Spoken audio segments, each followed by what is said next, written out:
Right? It's absolutely amazing. And I love that you guys are loving it just like I am. So let's get back into it. We are on part three, which is going to be chapter two, The People. If you're new here, my name's Sandra. I love old books. The insignificant cucks hate me because of it. So we're going to go over as much history as we possibly can.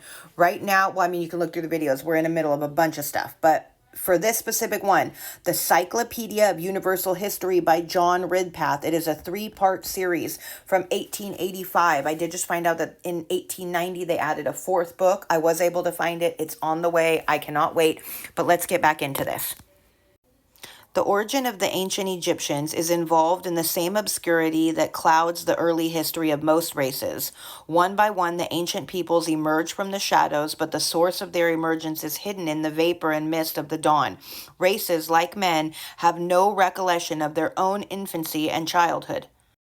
It is now generally agreed that at a very remote period of Aboriginal population, feeble in numbers and prowess, was displaced in Egypt by hands of immigrants from Asia, that these immigrants belonged to a white race, and that they were not Semites or Negroes. It appears that the incursive tribe came in full force, and that the invaders were not modified to any considerable degree by the influence of the original population of the country. The early inhabitants of the Nile Valley and of the district drained by its tributaries were as clearly distinguished from a well-known Nigerian types of Africa as were any of the white peoples of Asia. The motives for the coming of these white Asiatics into northeastern Africa were the same which usually induced tribal migrations, namely overcrowding in the original seats of the tribe, the predatory and adventurous impulse, and those strange cosmic influences which draw all the tendrils of animal and vegetable life towards the west. The law appears to be worldwide in its operation, but this, as it may, there is no reason to doubt that the immigration tribes that peopled Egypt were thrown into the country by the same impulses which in successive ages carried into Europe the Celtic, the Hellenic, and the Teutonic races, and the influence of the Aborigines in forming a new nationality of Egypt was not greater than that of the primitive people north of the Mediterranean upon the invaders of those countries. Doubtless, the principal motive which impelled the Asiatic bands towards Egypt was conquest, and the course of their movements from the lower part of the valley southward is distinctly marked. The record of their advances through lower, middle, and upper Egypt is unmistakable, and the evidence thus afforded gives a complete refutation to the theory that the ancient inhabitants of the country were the descendants of the Ethiopians.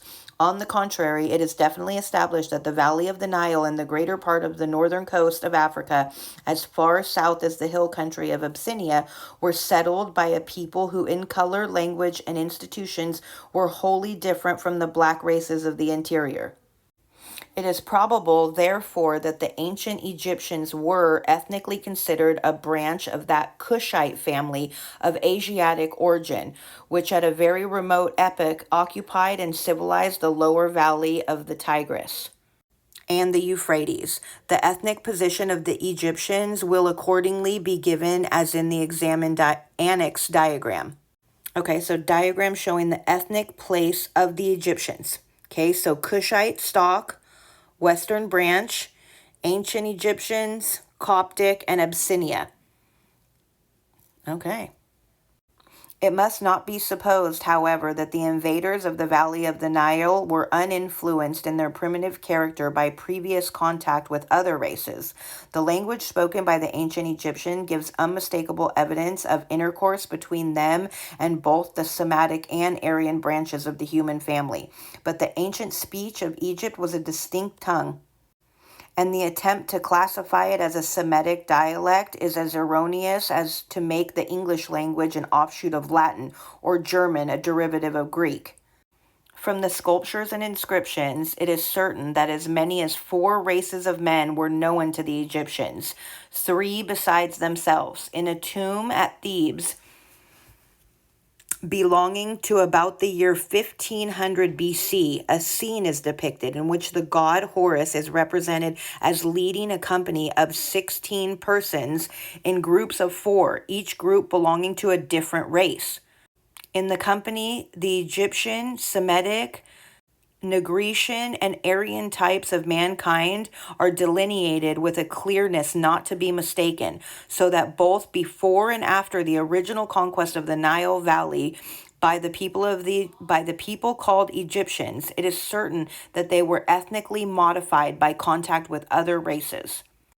Exactly. The whole premise that they try to push on us that everybody was a different color on every continent and nobody had intermingled with each other, and all of a sudden somebody was like, oh shit, we can build boats, but only the white people could build boats, and they went around and bought people, and but like, it's so crazy. Think about it. Slaves are most of the time prisoners of war. You're only a prisoner of war if you're already on that land, right? I think that people of every color, of every race had wandered. The continents were all connected at one point. Everybody had intermingled. Like, to be able to say that, like, there's one specific, I mean, I guess at the end of the day, we all had to come from somewhere, right? So there has to be one specific. But if everyone says that, right, you have to think about it. Everyone fights and argues. But if that is the case, if we all came from one single person starting this world, then we are all from the same fucking people. Okay, sorry, I digress. The Asiatic invaders of Egypt, upon their entrance into the valley, found themselves in the midst of strange surroundings. Their previous life was in no manner suited to the new condition.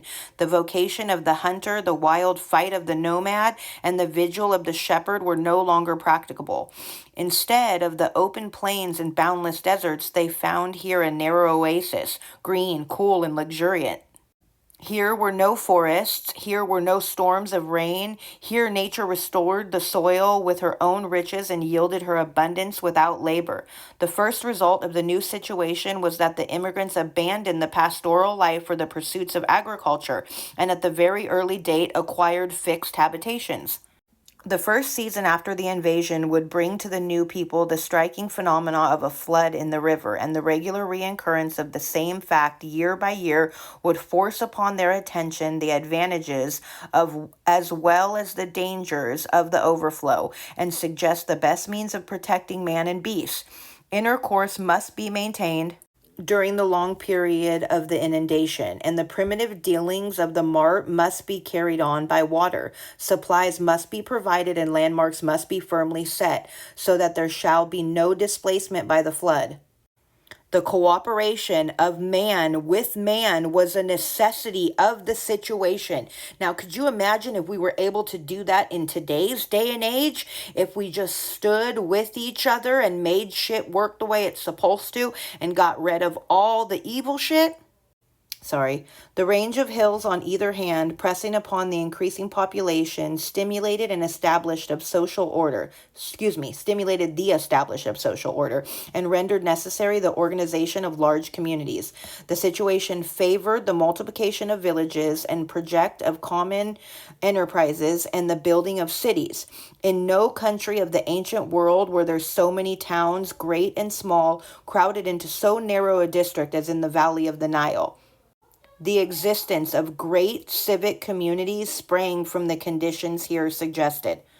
Nature to the ancient Egyptians presented a fixed and unchanging outline. In no other region of the globe did natural phenomena occur in an order so monotonous.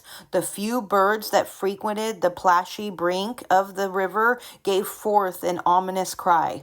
The landscape was solemn, the sky still and cloudless. Man surrounded with such a scene and impressed by such associations must soon acquire a character stern, sedate, and passionless. The ancient Egyptians were the most unmirthful of all the people of antiquity. The environment was such as to blunt the mirthful sentiments, and dwarf the fancy. Only a race unimpassioned and saturn could inhabit and develop Egypt. Only a race unimpassioned and saturnine could inhabit and develop Egypt. Woo, I'm overstimulated. Y'all come back for the next part.